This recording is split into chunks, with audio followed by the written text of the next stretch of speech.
They say love is blind.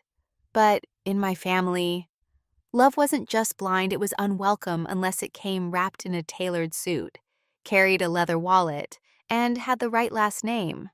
I should have known better. I grew up in a family where status wasn't spoken, it was enforced. My father built his empire from the ground up, or so he liked to remind us. But by the time I came along, the empire was already a fortress, tall gates, long tables, cold floors, and colder expectations. My mother was the keeper of appearances. She measured self-worth in pearls and wedding invitations. My brother, well, he learned young how to speak the language of success numbers, ambition, the art of speaking just enough without ever saying too much. And then there was me, the daughter, the one who was always meant to marry well, smile quietly, and never disrupt the narrative. But love, as I found out, doesn't care much for narratives. I met Noah on a Tuesday afternoon. It was raining. I was running late for a seminar I didn't want to attend, wearing heels that were pinched and carrying a tote bag full of brochures I'd never read. The city smelled like wet pavement and burnt espresso. I ducked into a cramped bookstore to wait out the storm, brushing droplets from my blazer, when I heard a laugh low, warm, and unapologetically human. He was standing by the poetry section, holding a used copy of Neruda, reading aloud to himself with the kind of unselfconscious joy that felt extinct in people my age. I don't know why I looked at him twice. Maybe it was the way he didn't seem to care who was watching. Maybe it was the way he said certain words like they mattered. Or maybe I was just tired of people who smiled with their teeth, but not their eyes. We started talking, slowly, then all at once. He told me he worked as a mechanic at a local shop, that he lived in a rented flat with 2 roommates, that he spent weekends volunteering at a community garden. No polish, no performance, just presence. It felt impossible that someone could be so open, so full of life, without a trace of calculation. In my world, no one ever said what they meant. Everything was coded, polite, performative, but Noah looked at me like I was real, and I couldn't stay away. We saw each other every chance we got. He made me laugh in ways I didn't know I needed. He'd bring me sandwiches wrapped in napkins with ink-smudged notes tucked inside. He walked me home in the rain, gave me books instead of flowers, and listened, really listened, like what I said had gravity, and I fell in love. Not in the storybook way, not all at once, but deeply, quietly, like roots growing underground, slowly cracking through stone. Of course, I hid it from my family. They would never understand. To them, love was an exchange, a bargain. 2 family names joining forces, 2 fortunes doubling. A poor mechanic didn't belong in the equation. He wasn't on the same level. On. And he couldn't offer a future. He was a footnote, a warning, a lesson. But I was tired of being a vessel for other people's expectations. So when Noah asked me to marry him on a quiet evening in his tiny kitchen, with flour on his cheek and trembling fingers, I said yes. No hesitation, no apologies. I said yes to the life we could build, even if it was made of mismatched furniture and secondhand dreams. And that was the beginning of everything, and the beginning of the end with them. I told them over dinner. It was one of those formal family evenings, linen napkins, matching silverware, my mother's porcelain smile. My father had just finished explaining how my brother closed a 6-figure deal in Singapore, and I was staring down at my untouched risotto, hands damp beneath the tablecloth. "I'm engaged," I said. The words hung there, soft but solid, like smoke that refused to disappear. For a moment, there was silence. And then, not question, not joy, laughter. It started with my brother, a short, sharp bark of disbelief. My mother's face froze mid-bite. My father's brow creased, not with surprise, but calculation. He put down his fork with slow deliberation, like he was preparing for surgery. To whom, he asked, though I think he already knew the answer. I said Noah's name like it was a prayer. My mother blinked twice. The mechanic I nodded. Then came the flood. They didn't yell. That would have been almost easier. Instead, they dissected. Dismantled. They spoke in cold, clipped tones about security, future, and compatibility. They reminded me of my education, my upbringing, my place. They asked if I had any idea what I was throwing away. My mother wiped her mouth, more disgusted than emotional. "You've always had a soft heart," she said, "but this is foolish, even for you." My father didn't raise his voice. He didn't need to. He looked me in the eye and said, "If you choose this life, you do it without us." It wasn't a threat. It was a sentence. I left that night with shaking hands and a hollow in my chest I wasn't sure would ever fill. I remember sitting on Noah's couch, curled beneath a blanket that smelled like his laundry soap, while he made tea in the next room. He didn't ask what they said. He didn't need to. He could read it on my face, the hurt, the humiliation, the quiet rage blooming behind my ribs. He sat beside me, offering warmth and stillness. And that's when I knew I hadn't lost everything. I had just let go of what was never mine to keep. The wedding was small, no string quartet, no engraved invitations, just a garden, 2 friends as witnesses, and vows spoken with hands still dusted in soil. My mother didn't come, neither did my father. My brother sent a gift 2 months later, a silver photo frame with no picture inside. And yet, I was happy. Not the loud kind of happiness, but something steadier, more honest. We rented a small apartment above a bakery, where the scent of warm bread woke us every morning. The floors creaked, the windows were stuck, but it was ours. We shared everything: meals, rent, late-night fears about money and the future. Noah worked extra shifts. I picked up freelance editing gigs, odd administrative work, anything that paid the bills. Some nights we ate rice and eggs and laughed like royalty. Other nights, I cried into my pillow, mourning a family that had let go of me as easily as setting down a glass, but I never once regretted saying yes. Because every time Noah looked at me, it wasn't with judgment or disappointment, it was with faith. Months passed, then a year. Life didn't get easier, but we got better at carrying it, like dancers adjusting to each other's rhythms. We found a kind of grace. And then, one cold February evening, the phone rang. I hadn't heard my father's voice in over a year. It took me a moment to recognize it: softer, slower, like the air had been knocked out of him. He didn't say hello.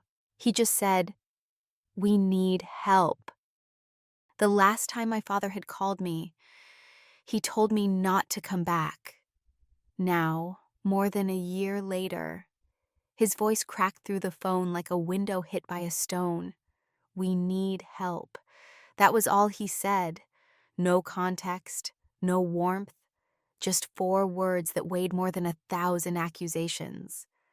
I sat on the edge of the bed, phone still pressed to my ear even after the line went dead. My hands were cold. Noah walked into the room, wiping grease off his arms with a rag. He took one look at my face and didn't ask what had happened. He just sat beside me and waited for me to find the words. I told him what I knew, what little my father had allowed me to know. There was trouble with the company, financial, maybe legal. I didn't understand all the details, but I heard what wasn't said in my father's voice: fear.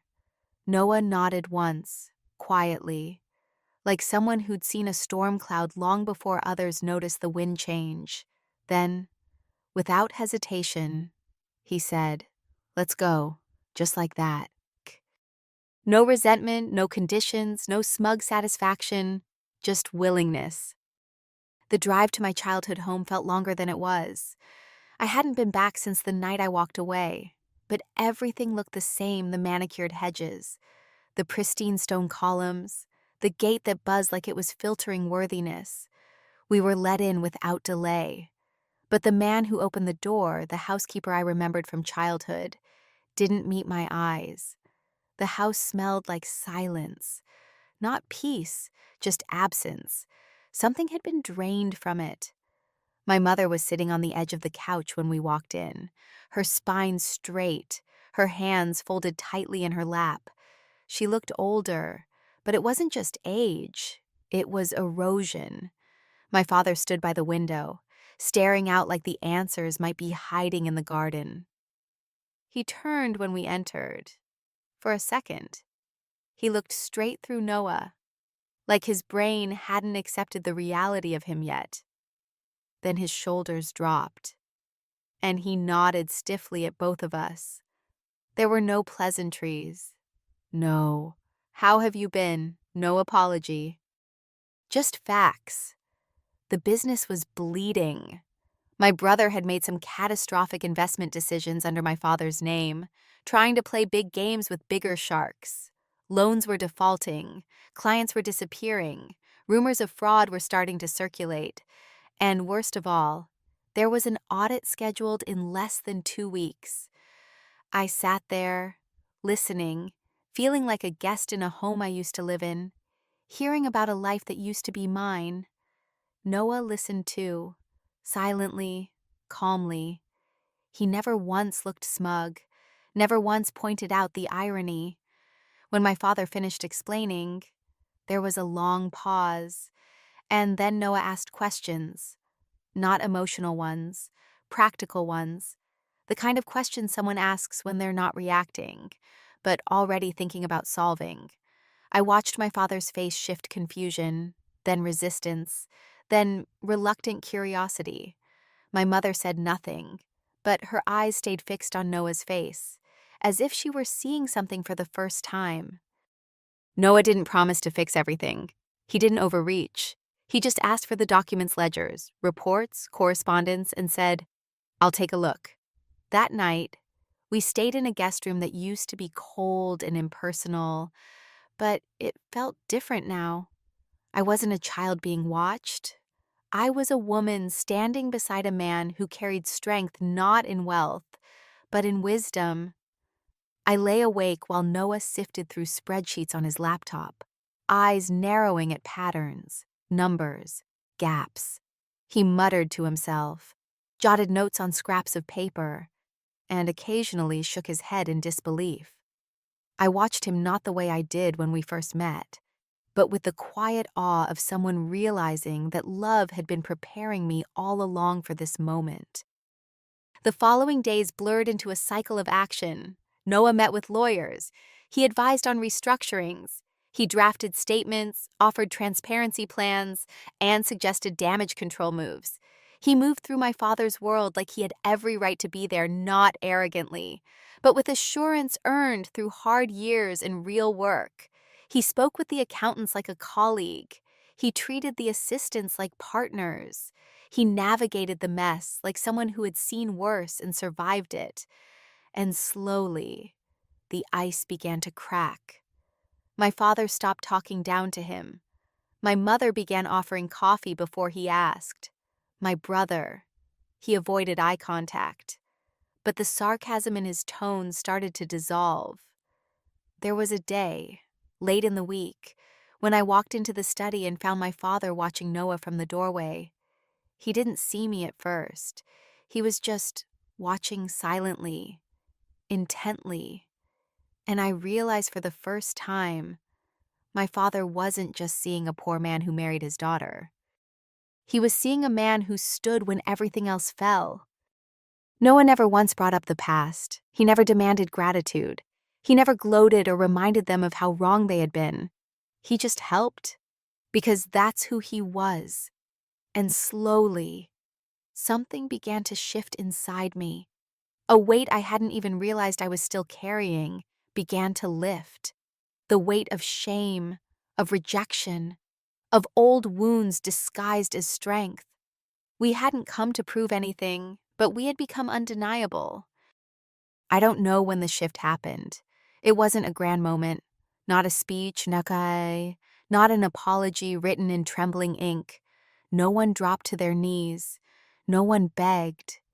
It was in the small things, in how my mother no longer avoided my eyes at breakfast, in how my father paused before speaking, like he was considering his words for once, in how the house, the one that once echoed with coldness, now occasionally carried the sound of people trying. One afternoon, I walked past the open study door and saw my father sitting beside Noah, not across from him.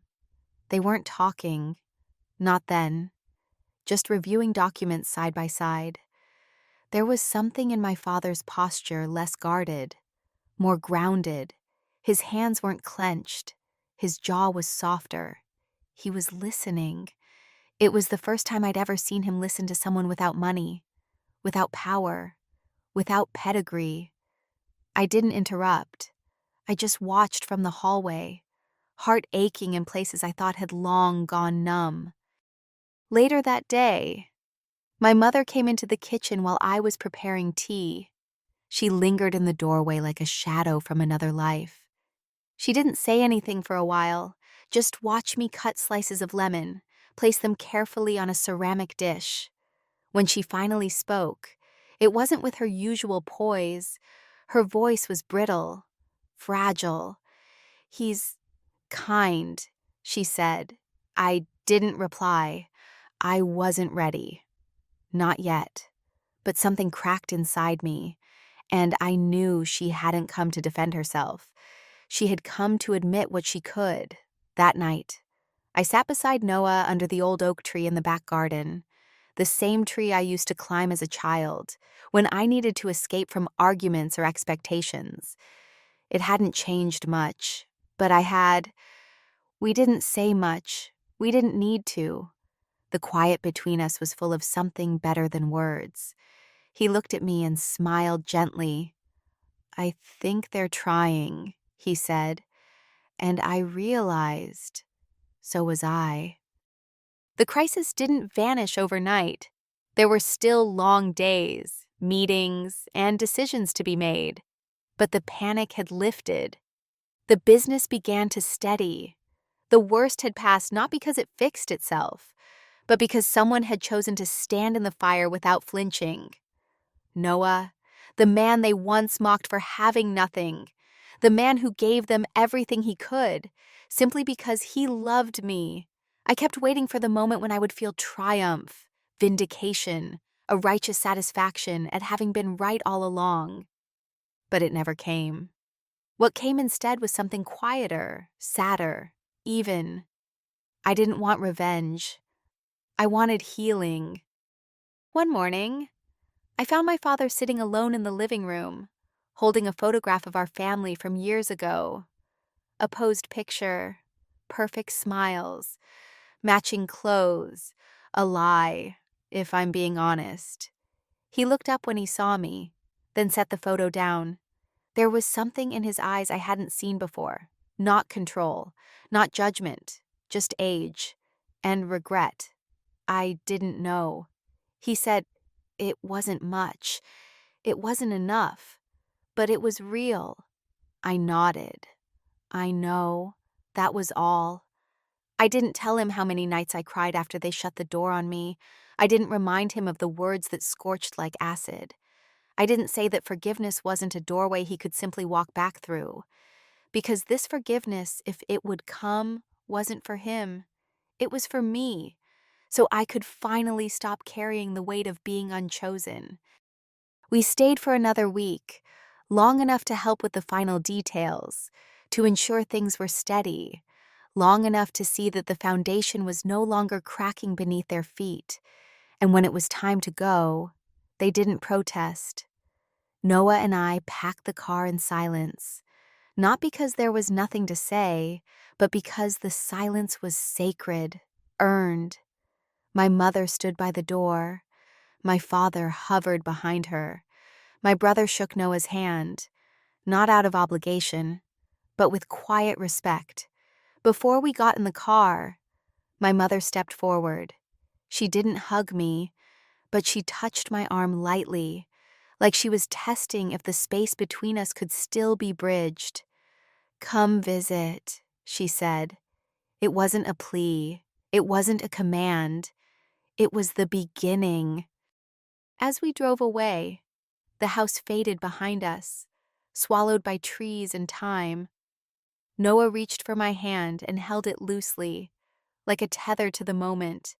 And I breathed, really breathed, for the first time in years, because I wasn't the girl who left that house in shame anymore.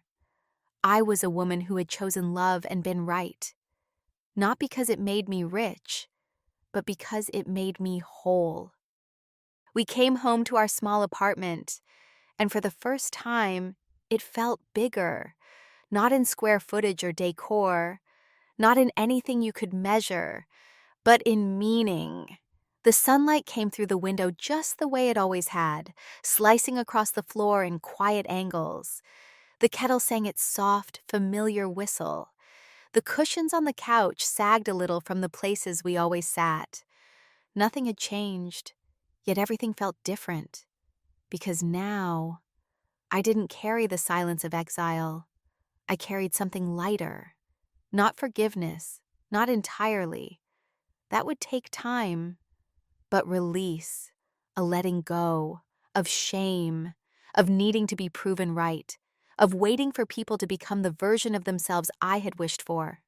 I had already become the version of myself I needed. Life returned to its rhythm. Noah went back to the shop, and I went back to my odd freelance jobs, my evening journaling, my early morning walks with a thermos in hand.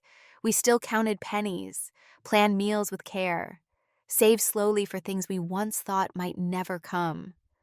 But we were rich in ways I couldn't have understood before, in laughter that came easily, in shared glances that said more than words, in quiet hands held on long train rides. We made dinners together, simple ones, lentil soup, grilled bread, stews that simmered for hours. He always said my chopping was too precise, and I teased him for the way he oversalted everything. It was our kind of harmony, slightly imperfect, always real. Sometimes, when I stirred something on the stove, I'd think of my mother's kitchen, how sterile it had always felt. A room of performance, not presence. Now, our kitchen is messy, lived in, full of music and mismatched plates and crumbs on the counter. And somehow, that felt more like home than anything ever had. We did visit them again, eventually. It started small. A lunch, a brief weekend. Slowly, the visits grew more natural, less choreographed, more honest.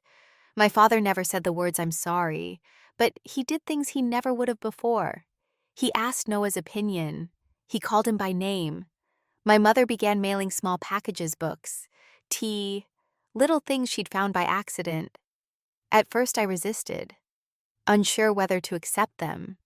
But then I realized she was trying, in the only language she knew. One afternoon, she asked for my soup recipe, and I gave it to her, not the polished version, but the one written in my own shorthand, with arrows and doodles and smudges of spice where my fingers had touched the page. She never commented on the messiness of it. She just said, "Thank you." That was enough. There are still days when the past taps me on the shoulder. A dream where I'm back at that dinner table, being told what I should become. A flicker of old insecurity when someone asks about my family, and my voice hesitates before answering. But those days are fewer now. And when they come, I let them. I sat with them. I remind myself that the girl they once tried to erase didn't disappear. She simply chose herself instead. and found someone who chose her, too. We never sought to change their minds, but in loving without condition, Noah did what pride could not. He softened them, he humbled them, he showed them what grace looks like in a man with dirt beneath his nails and dignity in his spine.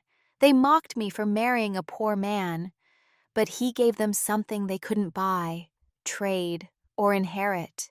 He gave them another chance. And he gave me everything I had ever longed for, not in wealth, not in status, but in the quiet certainty that I had chosen well, that I had loved wisely, that what we built together was never broken, not even when they refused to see it,